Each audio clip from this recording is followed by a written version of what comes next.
Olá pessoal, tudo bem? Sejam bem-vindos ao Português Diariamente. Eu sou Juliana e neste vídeo falarei sobre vícios de linguagem.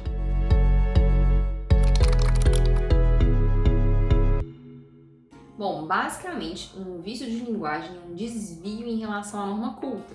Então, quando você deseja falar ou escrever formalmente, é importante que você siga um conjunto de normas.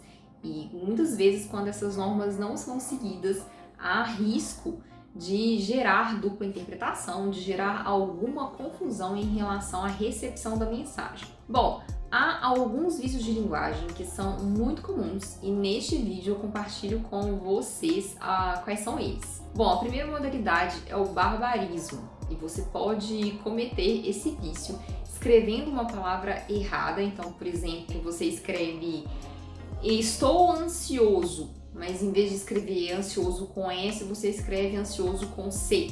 Ou ainda, eu posso resolver o problema, mas em vez de escrever posso com SS, você escreve com cedilha, então você obtém poço, que tem outro significado. Ou ainda, quando você pronuncia ou acentua uma palavra equivocadamente. Então você diz o ingresso era gratuito, em vez de dizer o ingresso era gratuito. Então lembrando, gratuito não existe. Ou então quando você escreve, ele publica muitos livros, mas em vez de não acentuar publica, você acentua o U. Então você obtém ele publica muitos livros. A palavra pública também existe, mas nesse contexto não faria muito sentido. Há ainda o estrangeirismo, que consiste em adotar uma palavra de outra língua quando no português há um correspondente. Então, em vez de dizer temos um objetivo, você diz temos um target. Ou ainda quando você escreve drink, do jeito que se escreve no inglês, em vez de utilizar com a terminação QE, que é a forma, digamos, aportuguesada. Bom, a segunda modalidade de vício de linguagem é o solecismo. Então ele acontece em 3 ocasiões: quando fazemos a colocação pronominal inadequadamente, ou ainda quando falhamos em relação à concordância ou à regência. Bom, lembrando, a colocação pronominal seria a posição do pronome oblíquo em relação ao verbo. Então, o pronome oblíquo, me, mim, te, ti, contigo, o, a, lhe. Então, você escreve ou pronuncia esse pronome em posição errada em relação ao verbo. Exemplo, você nunca deve começar uma sentença com o pronome oblíquo.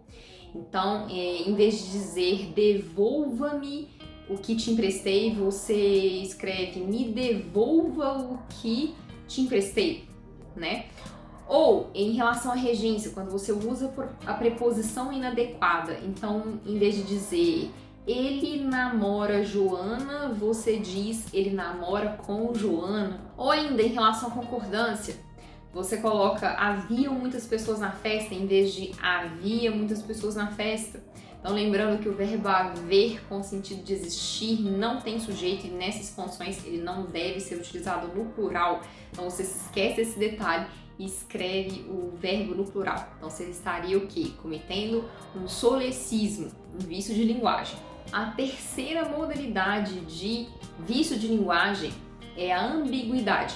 Então você gera mais de uma interpretação para um enunciado e então há uma confusão em relação à interpretação. Então, o mais perigoso que as pessoas mais costumam falhar em relação à ambiguidade seria ao utilizar o pronome possessivo. Então você diz, João terminou o seu dever. Então há dúvida se ele terminou o próprio dever ou se ele terminou o dever do interlocutor. Então, para evitar esse tipo de confusão, deveria ter sido escrito João terminou o próprio dever. Ou ainda, quando a ordem dos termos não favorece o sentido pretendido. Então você diz, o jardineiro respondeu ao homem que havia terminado o serviço. Não sabemos se quem havia terminado o serviço era o jardineiro ou se era o homem. E uma forma de resolver a questão seria então escrever ao homem o jardineiro respondeu que havia terminado o serviço.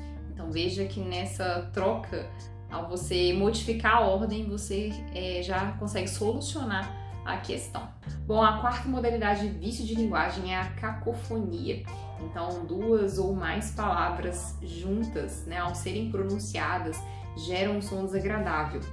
Então, veja aqui um trecho da música de Mamonas Assassinas, para quem se lembra, uma banda aí já um pouco antiga, mas propositalmente essa banda utilizou uma cacofonia e vemos aqui na palavra oculista a intenção de fazer uma piada, então eles destacam, né, ocu, então, para fazer justamente essa brincadeira. O quinto vício de linguagem diz respeito a neologismo. Então, o que seria um neologismo? Você inventa um termo que não existe no vocabulário formal. Então, não sei se você tem o hábito de usar zapiar, mas o que seria o zapiar? Você fica trocando de canal rapidamente para encontrar algum programa que goste. Então, a isso algumas pessoas chamam de zapiar, inclusive os dicionários costumam até colocar o sentido dessa palavra, mas vale ressaltar que o Volpe não reconhece essa palavra. Então, para quem não conhece, o Volpe é o vocabulário ortográfico da língua portuguesa e nele podemos encontrar todas as palavras que pertencem ao vocabulário formal. Bom, ainda linkar. Vejo muita gente usando linkar. Eu mesma confesso que já usei em alguns momentos. Mas linkar também é considerado um vício de linguagem, porque você teria um neologismo. Linkar não existe no vocabulário formal. A sexta modalidade de vício de linguagem é o arcaísmo. Então, as pessoas utilizam um termo que já caiu em desuso. Por exemplo, outro sim. Vejo muita gente escrevendo outro sim. Quer dizer, além disso. Mas às vezes isso é difícil para o interlocutor, porque ele não tá acostumado com aquela palavra, então até que ele resgata o sentido. Enfim, poderia ser considerado um vício de linguagem.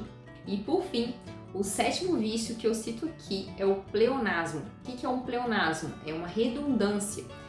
Algumas redundâncias não são percebidas. Outras, com mais facilidade, a pessoa percebe que fez ali, né, cometeu ali um deslize. Então, de subir para cima e descer para baixo são casos mais conhecidos, mas há outros que às vezes a pessoa fala ou escreve e nem percebe. Olha só, vamos manter a mesma cor. Então, se você vai manter, é a mesma, então não precisaria da parte a mesma. Você poderia dizer simplesmente vamos manter a cor. Ou ainda, quando você escreve precisamos fazer o acabamento final. Se você vai fazer o acabamento, tem que ser final. Então, não precisaria escrever final, né? Bastaria vamos fazer o acabamento. Na escrita é bem mais fácil filtrar os vícios de linguagem, porque temos tempo para isso.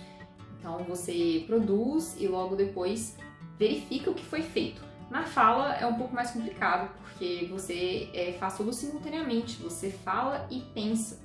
Então, haverá mais riscos de cometer um vício de linguagem na fala. Mas, sempre que possível, é importante fazer esse filtro, porque você se mostra confiável. Em algumas situações, isso é muito valioso.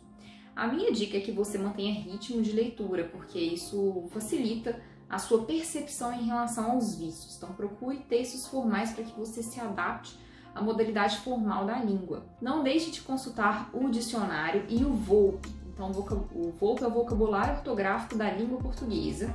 Então, você consegue acessá-lo pelo site da Academia Brasileira de Letras.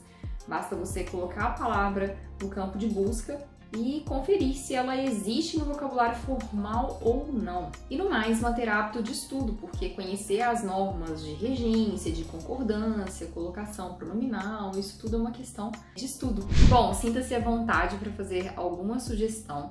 E se você precisa de algum conteúdo, por favor, escreva aqui nos comentários. Muito obrigada por assistir ao vídeo, por estar aqui. Por favor, curta e compartilhe. Se inscreva no canal e vejo você no próximo. Tchau, tchau!